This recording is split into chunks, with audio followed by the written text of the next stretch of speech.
This week in Learning How to Light, we're going to deal with the biggest of the lot, which is natural light.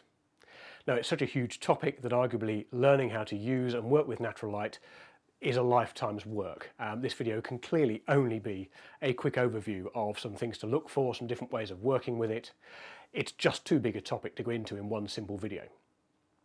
I'm also going to talk about reflectors, which of course aren't a light source in their own right, but a very, very handy tool to have, and particularly applicable, I find, with natural light.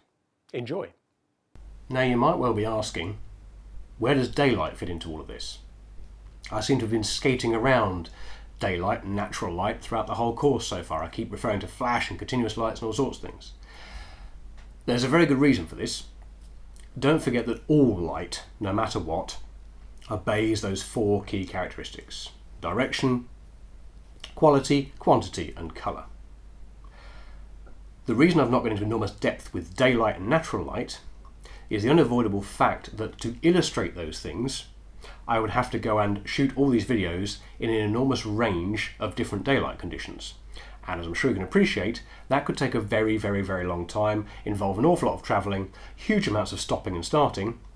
And so to illustrate these various things, I have stuck to light I can control, primarily flash, because it displays exactly the same characteristics, but allows me to show you something there and then, rather than talk about something and hope that when I go out and take some pictures, the daylight is doing exactly what I want. However, daylight is obviously hugely important to us as photographers, and learning how to use it is a vital skill. The catch is that, of course, controlling daylight is a bit of a problem, because at the moment, as far as I'm aware, it's impossible to tell the sun what to do. Now, you obviously can't control what the sun is doing, nor can you choose what the weather is going to do. If you want to take an image with strong sunlight and it's currently very cloudy, or vice versa, you're a bit stuck. The way to work with natural light is simply to accept these quirks and do your best to minimise them. For example, we know that the sun follows a set pattern across the sky during the day. We can even look up online exactly what time it will rise and set in a chosen location, or use a sun compass app on our smartphones that show us the course of the sun throughout the day. With this, we can then choose to shoot at the appropriate time. We might want the sun in a certain position so that it hits a particular building or shades a certain area, or want to make use of the warmer, low-angled light at dawn and dusk.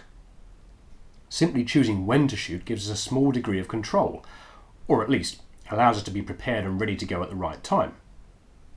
Now, along the same lines, we should always check the weather forecast to give us a clue as to what conditions might be like and increase our chances of getting the light we're after. We all know that the forecast is nothing like 100% accurate, but it's usually pretty close to within a few hours these days. Just be prepared to wait around a bit for the light you want, and if necessary, shoot quickly when the conditions are right. If you're planning on shooting with natural light, start from those four basic characteristics and then decide on when and under what conditions you need to be shooting. Start with direction. Whereabouts in the sky do you want the sun to be? Now think about quality. Do you want hard overhead sunlight or soft diffuse clouds? Now quantity. Do you want lots of light so you can get a fast shutter speed and a small aperture? Or do you want very little so you can use a wider aperture or a slower shutter speed, or perhaps to allow you to use less power in other lights you might be using to mix with the daylight? Finally, colour. Although daylight is a pretty standard colour temperature, it obviously gets warmer at the start and end of the day. So you can exert some influence over these by simply choosing when and where to shoot. But what if you've only got a limited time and the daylight isn't doing what you want? Well, there are ways you can alter it, and here are a few suggestions. Now, it's almost impossible to make soft, diffuse daylight harder without a very complex systems of mirror and lenses, but you can easily make the hard midday sun softer by simply moving into the shade or placing some sort of diffuser between the sun and your subject. This diffuser could be something you've brought with you, like some translucent fabric, or it could just as easily be a layer of foliage in a tree or reeds near a stream. You could also reduce the harshness of a shadow by using a reflector of some sort. Again, this can be natural in the shape of a white wall or bright sand, or artificial in the form of a photographic reflector, which we're about to cover in more detail. Be alert to what happens to daylight throughout the day and in different locations. Watch how it reflects off things, shines through things, and casts shadows on things. Plan as carefully as you can ahead of time. Carry some simple kit like a reflector or diffusion panels. Be prepared to wait for the light you want and then work quickly when the moment strikes. Daylight is amazing stuff to work with, but there's always a small element of luck involved. You can increase your luck with a bit of careful planning though. The last type of light I want to talk about isn't really a type of light at all. Reflectors are pretty inexpensive, very versatile and really useful bits of kit to get. I own several, as you can see, and I suggest you get one as early as you can afford to because they're so handy. Now, first things first, although it's stating the obvious, a reflector just reflects light. It is not a light source in its own right. I know I'm stating the obvious, but I've seen no end of people on dark, cloudy days desperately waving one of these things around, trying to generate light that just isn't there. Okay, these won't generate light on their own. They have to reflect light that already exists. How they work is hopefully very easy to get your head around. Since light travels in straight lines, if you think back to what you learnt at school in science, the angle of incidence is equal to the angle of reflection, so light bounces off reflective surfaces like these. It's as simple as that, and what's great about reflectors, like continuous light, is that it's so easy to observe the effect with the naked eye. For example, we can take this tiny little one I've got here, pop, we can get the brightest silver side, and you can watch how I angle it under my chin and the shadows are lifted. So imagine if the shot was simply just around my face.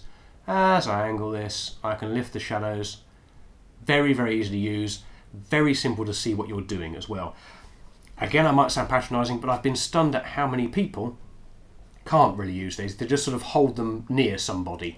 Unless they're actually reflecting light onto somebody, they're not doing anything. Okay, you do need to watch the effect and line them up so that there we go, I'm just shining the light right in the lens. That's having no effect. That is working. Okay, they're as simple as that, but easy to get wrong, believe it or not. Now they come in all sorts of different shapes and sizes. You can see here, there's a tiny dinky little one that folds up to this size. Here's a more medium-sized one, that folds up to this big. A larger one back there. And there are also whole panel-sized ones, as you can see I'm constructing here. They also come in different finishes. White is very common, obviously white reflects light. Silver is also very common because silver reflects that bit more light, gives you a bit more punch. Gold you'll find quite a bit because gold reflects light but also gives it a lovely warm tinge. What you may also find is that of course reflectors can subtract light. If you cover a reflector in something that absorbs light, so something black, and then place it next to somebody or something, you will accentuate what shadows are there already. You will sort of do the opposite of reflecting. You will take light away. This is why when you often go into higher studios, you find the poly boards, which are these huge polystyrene reflectors that are sort of, roughly speaking, sort of 8 foot by 4 or 5 feet, are white down one side and black down the other side. That black side is almost as important as the white side because controlling where the light bounces is very useful. You don't necessarily want light just spilling around in all directions. You might want to keep the fall of light very tight and very controlled. I do this all the time in studios. I've often got rows and rows of black polyboards lined up alongside my subjects so the light is just hitting the bits I want, not spilling all over the place, and the shadows are as deep and dark as I might want them. Some reflectors can also be used to diffuse light. Taking this great big one from behind me, if I reach around to wherever the zip is, always have your props prepared, the interior of this is white and it's translucent white. I'll take this out like that. You can see how light could get through there.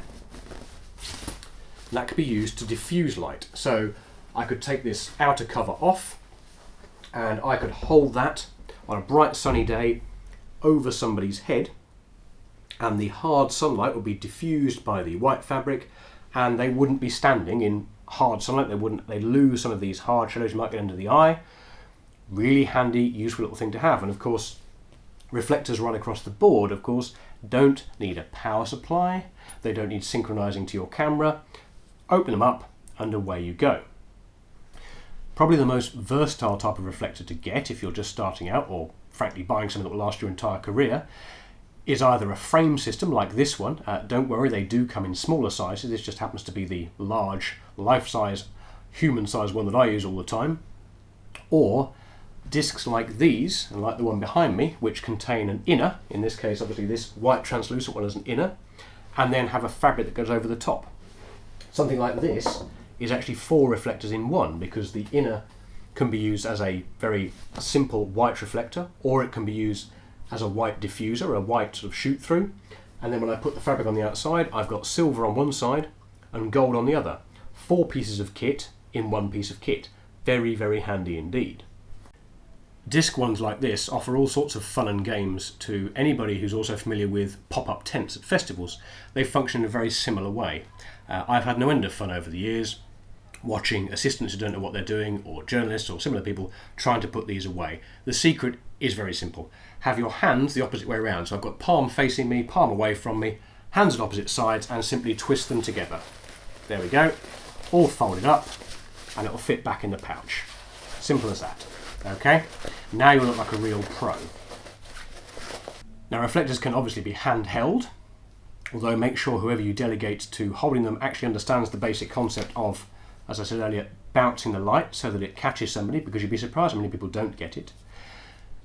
They may come with their own legs, as you see in this panel system, and you might also be able to buy little arms like I've got here, but bear in mind in all cases, if you're using them outside on a windy day, they do have a great tendency to want to fly off. What you've done is basically erect a large sail. Okay, so be very aware of that.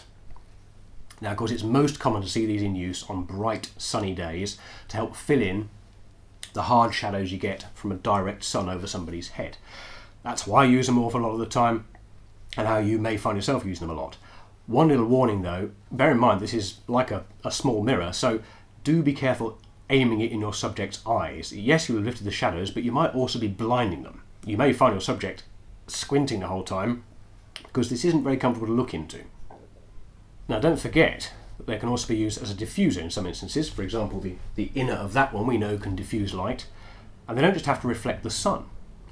Let's say you're on location, you've got your flash gun and you've got a reflector of some size, and you want to take this small hard light source and make it bigger and softer. Well, all you need to do is fire this into the reflector. Suddenly it's become a much bigger light source and therefore softer. Or you could have, if this was a shoot through, you could have shot it through the material and diffused it, or bounced it off gold.